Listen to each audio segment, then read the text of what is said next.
केंद्र सरकार की तरफ से 3 नए आपराधिक कानूनों को 1 जुलाई 2024 से लागू करने की अधिसूचना सरकार की तरफ से जारी कर दी गई है।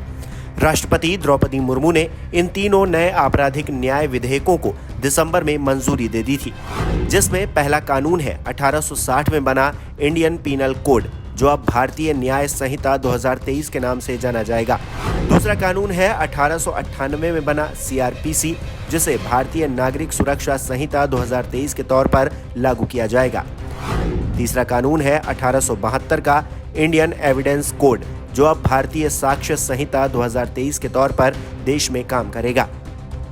इन तीनों कानूनों का मकसद देश में आपराधिक न्याय प्रणाली को बदलना है, जो कि अंग्रेजों के जमाने से चले आ रहे कानूनों पर चल रही थी, जिससे अब छुटकारा मिल जाएगा। 3 नए आपराधिक कानूनों की बात करें तो इससे कई धाराएं और प्रावधान बदल गए हैं। जैसे कि अब तक IPC में 511 धाराएं थी, जो अब 356 बची हैं। 175 धाराएं बदल दी गई हैं, इसमें 8 नई जोड़ी गई हैं, जबकि 22 धाराएं खत्म हो गई हैं। इसी तरह CRPC में 533 धाराएं बची हैं, इसमें 160 धाराएं बदल दी गई हैं, जिसमें 9 नई जोड़ी गई हैं और 9 खत्म कर दी गई हैं। आपको बता दें कि नए कानून के लागू होने के बाद जो धाराएं अपराध की पहचान बन चुकी थीं, उसमें भी बदलाव होगा। जैसे कि हत्या के लिए लगाई जाने वाली IPC की धारा 302 अब धारा 101 कहलाएगी। हत्या के प्रयास के लिए लगाई जाने वाली धारा 307 अब धारा 109 होगी। बलात्कार के लिए लगाई जाने वाली धारा 375, 376 अब धारा 63 और 69 कहलाएगी। वहीं ठगी के लिए लगाई जाने वाली धारा 420 अब धारा 316 होगी।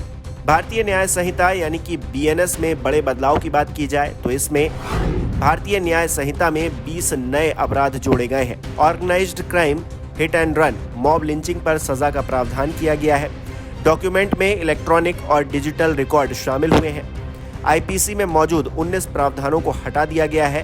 33 अपराधों में कारावास की सजा बढ़ाई गई है। वहीं 83 अपराधों में जुर्माने की सजा बढ़ाई गई है। 6 अपराधों में सामुदायिक सेवा की सजा का प्रावधान किया गया है।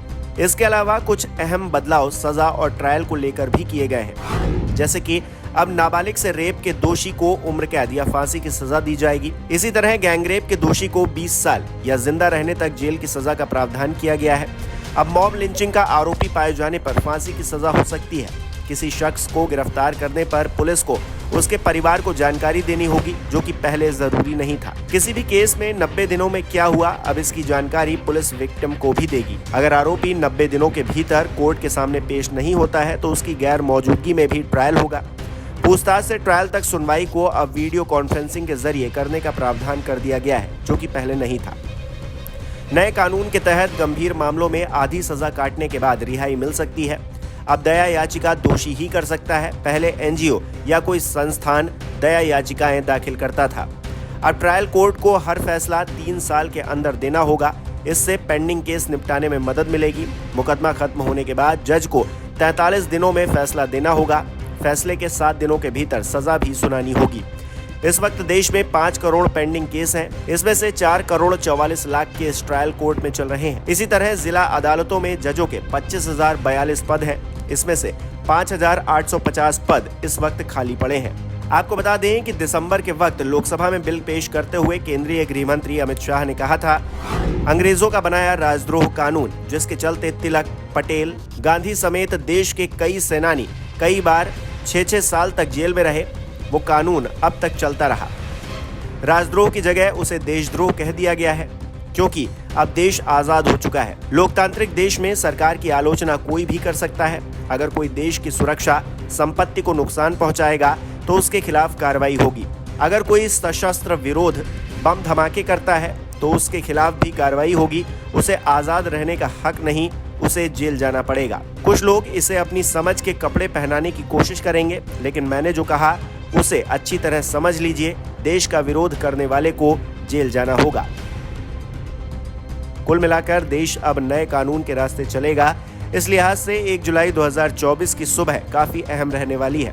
हालांकि हिट एंड रन केस से संबंधित प्रावधान तुरंत लागू नहीं होंगे। केंद्रीय गृह सचिव अजय भल्ला ने जनवरी में कहा था कि भारतीय न्याय संहिता की धारा 106(2) को लागू करने का फैसला अखिल भारतीय मोटर ट्रांसपोर्ट कांग्रेस यानी कि AIMTC से सलाह के बाद ही लिया जाएगा।